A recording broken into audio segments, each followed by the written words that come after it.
Hello everybody, my name is Annemarie Miller and I'm the registered dietitian at the Shoprite of Hauppauge. I'm so excited today to be discussing infant and toddler nutrition with you, particularly how to raise an adventurous eater. We'll get to that in a second, but before we begin, I just wanted to discuss a little bit about what I do as a dietitian for Shoprite. So a lot of people are surprised when I tell them that I'm a dietitian for Shoprite because the idea of having dietitians in supermarkets is still pretty foreign, which is funny because Shoprite has been hiring dietitians in their stores for about 10 years. I've been in this store for about 5, and I personally serve the Hauppauge area, so I have been involved with Hauppauge School District, different senior clubs, and other clubs for people of all ages. I also offer free nutrition counseling through the store and free classes. Obviously with COVID, things look a little bit different right now. Most things are virtual, over the phone, but the services that I provide are still there. So now that I've given you some background as to what I do as a Shoprite dietitian, let's get into the heart of the video, which is how to help raise an adventurous eater. And if you're unfamiliar with that term, adventurous eater essentially just means kids who are confident and comfortable in their eating style, who are more likely to try new foods, and therefore are more likely to have a fairly balanced diet. Adventurous and independent eaters are able to eat even if there isn't an outside influence around them. So they are internally motivated to try new food and to feed themselves, and that's really what we want because we can get them to eat broccoli one night, maybe through begging or bribing, but it's no guarantee that they're going to eat broccoli when you're not around, whether it is when they get a little bit older and they go to a friend's house, or whether it is when they move out of the house and they don't have your influence there. So this video is going to be trying to help you raise eaters that feel confident in how they eat, so that they can feed themselves and they feel good feeding themselves, hopefully for the rest of their lives. So now I'll be sharing 5 tips for helping to raise an adventurous eater, and then at the end of the video I'm going to have a quick 5-minute snack demo. If you'd like at that point, you can pause the video, grab the ingredients that I have listed, maybe even enlist your toddler and make it along with me. If your toddler's a little bit too young, you could always make it for them and just implement some of the tips and strategies that I talk about today and have them enjoy a nice little snack. Tip number 1 may just be the most important tip because it underlies basically all the other tips. So this tip is to keep pressure at meals to a minimum. And what I mean by that is to create a comfortable, safe environment where your infant or toddler feels like they're able to explore all these new foods that are surrounding them.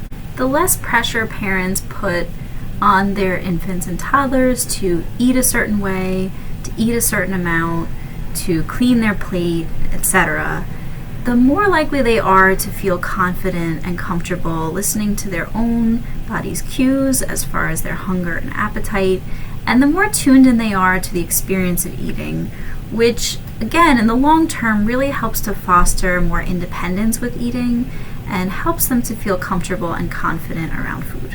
Now I understand why there is a lot of pressure to pressure your infants and toddlers. Parents and guardians feel a lot of pressure themselves. You want to see them grow. You want to see them thrive. You want them to be healthy. And so oftentimes you look at what they're eating and you say, what? Why are they eating so little of this? Or why will they refuse to try that? Why do they want only the ranch and never the vegetables? And all of this can be very scary because you are worried that they're not going to get enough. And that's really the heart of what causes parents and guardians to pressure infants and toddlers to eat a certain way. So how do we keep pressure low?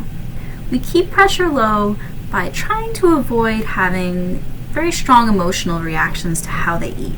So for example, if they refuse to eat something, it's very common for parents to say, well, you ate that yesterday, why don't you want it today? Or, why won't you eat that? It's healthy. Or if you don't eat that, you're not getting dessert. And so having resistance to their resistance can create a lot of pressure. And another thing that adds pressure is having a very positive emotional response to what they eat. This one's a little trickier to understand because positive reinforcement is helpful.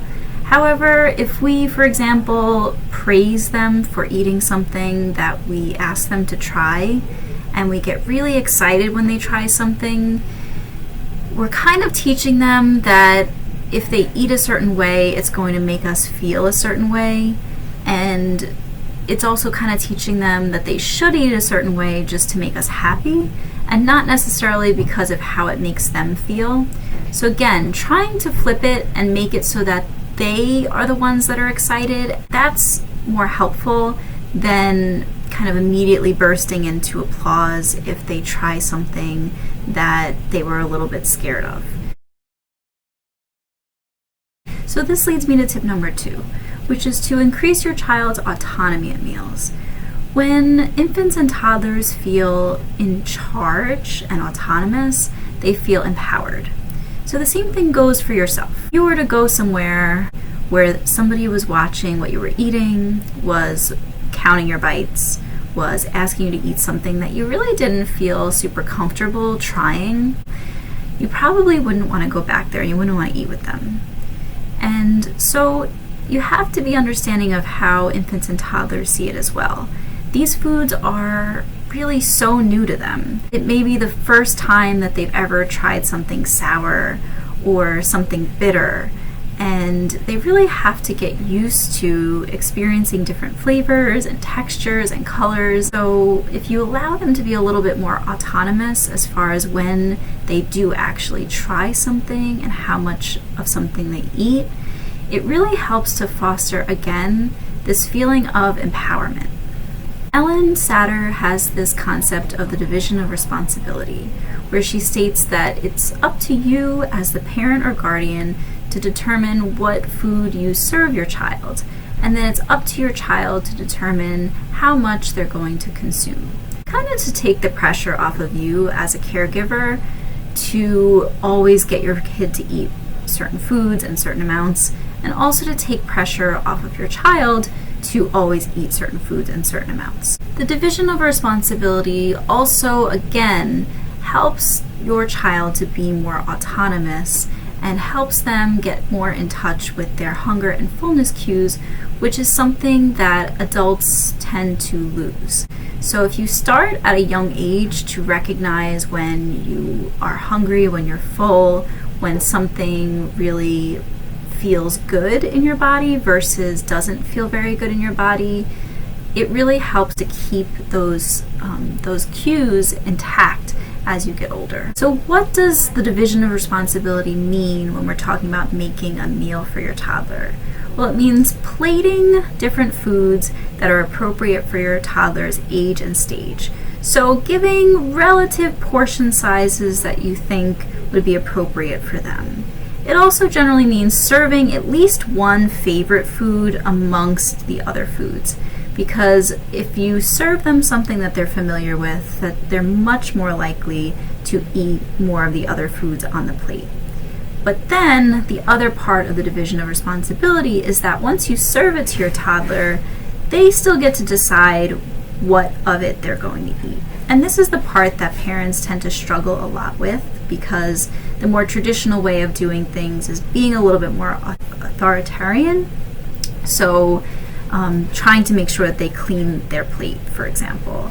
And doing it this way does require you to have some trust in your child and trust in the process, and that can certainly be scary. However, again, in the long run, we find that when using this approach, children do become more adventurous in their eating styles because they're doing it kind of at their own pace, and they're learning to trust their own bodies, which is very, very important. Tip 3 is to understand toddler psychology.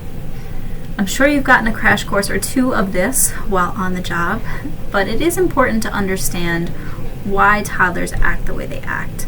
And a lot of it is that they're really just trying to get a feel for this new world, and they are developing a lot of independence, so they're pushing their boundaries a bit, With that said, it's important to understand that even if they may be adventurous in other ways, becoming an adventurous eater is not always instinctual. Toddlers instinctively like to stick with things that are familiar, which makes sense because adults certainly can be that way as well. And they're constantly bombarded with new flavors and colors and textures. It can be very overwhelming. So to become more adventurous, they really do have to take baby steps. You can't really expect to put 5 different new foods on a plate and have them gobble it all up. It's very helpful to have like one safe favorite food at least on the plate, which is like the gateway food, so that they will then try the other foods on the plate. With that said, if they're struggling even with that safe food, you don't want to get discouraged and feel like there's something wrong. It may be a sign to just offer an additional safe food. You have to go with them and their pace, because that's what's going to lead to really the best results in general. Another way that you can avoid overwhelming them is to try to give them foods in small amounts, especially when you're trying out new foods with them. So give them just a small amount of something on the plate with other foods. Give them time, let them touch it, lick it, do whatever they have to do to get used to it. But sometimes just visually, if you're giving them less on the plate, it makes it much more approachable and they are more inclined to try it.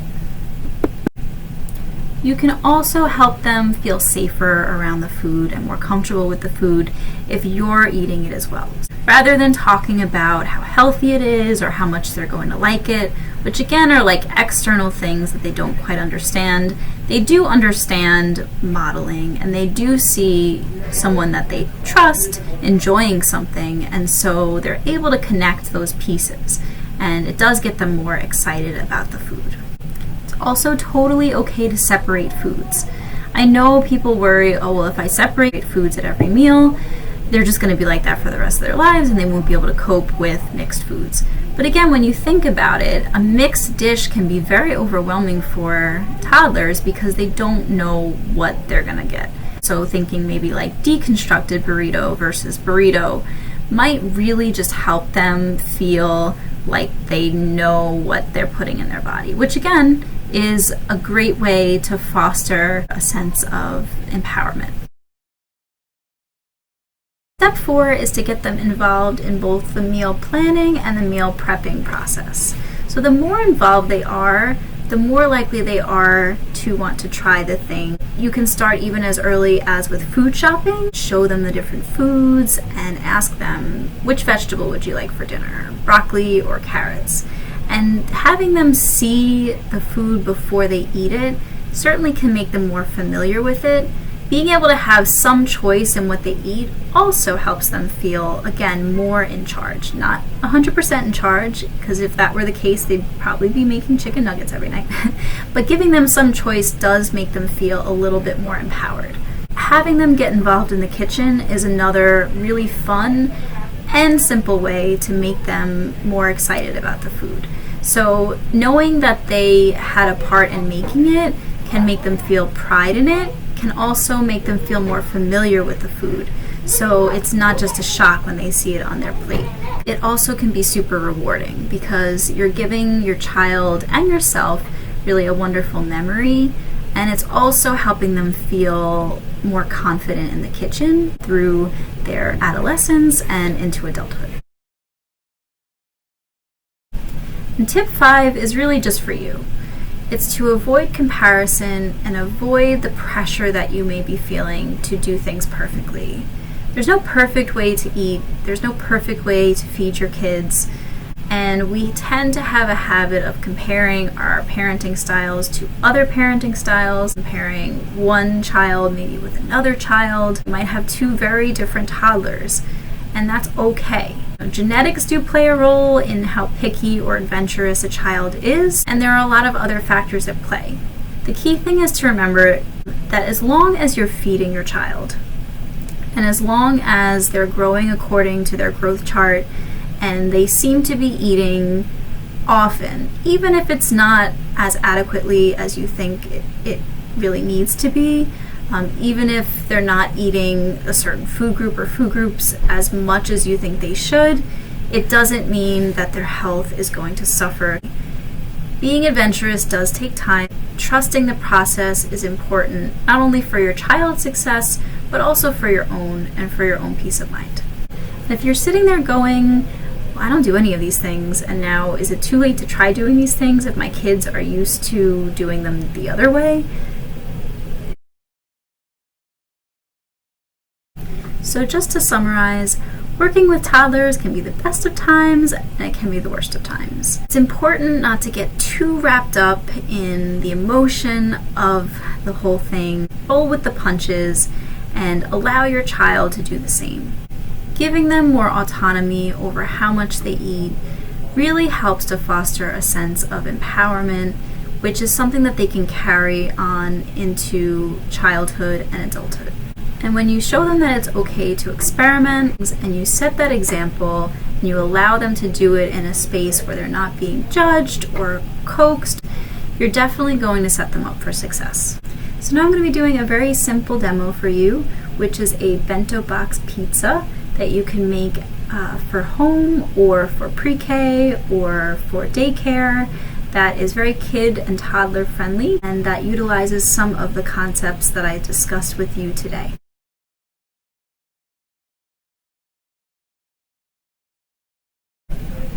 Okay, so for this recipe, we're just going to keep it really simple. We're going to use what we have in our house. So you can use whatever bread or bread base you have, whether it's bagels, English muffin, whole wheat bread, which is what I have. You could also use whatever your favorite sauce is, whatever you have in the pantry. I just have some Shoprite pizza sauce in here, which tends to be a little bit sweeter. So it's a little bit more kid-friendly. It has a little bit less of a bitter flavor if you're using it like pizza, but really any sauce will do. I also picked out 2 different vegetables. We have yellow pepper and red pepper. So again, this is an area where you might be able to ask for input and ask your child what they'd like to use in this recipe. So if you want to get your toddler involved, if they're at the age where they can, you can have them do something as fun as maybe cutting your bread into a fun shape if you'd like. You can also have them pour the tomato sauce if they'd like to do that. You can have them, even if they're a little older, with a butter knife. They can chop the peppers or slice the cheese, depending again on their age. But today I'm just making it myself. So I have my little cute flour here, and you can do this as a meal prep. So you can make a bunch of these, it'll last in the fridge for a few days, or you could just do it for one meal. So again, depending on their needs, you can use more or less ingredients. I'm just cutting this cheese up into kind of big slices / chunks. You could also probably use shredded cheese, but this is just a little bit more fun. So now I have my cheese slices. I have my tomato sauce.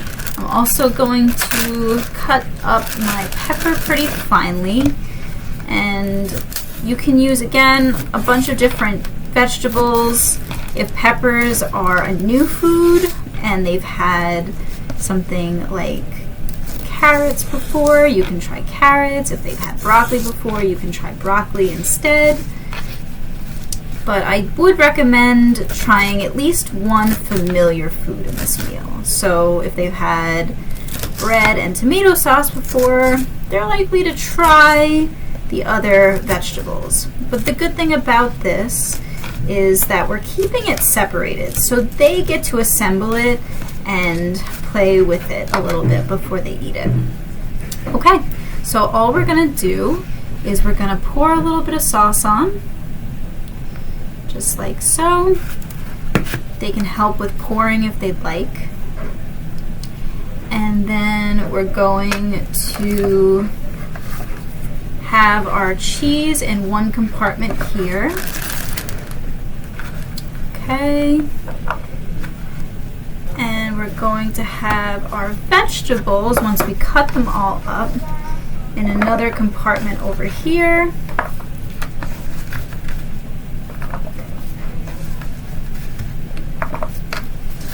And that is essentially it. So it's again a very low pressure kind of meal, and it's a fun meal to assemble together.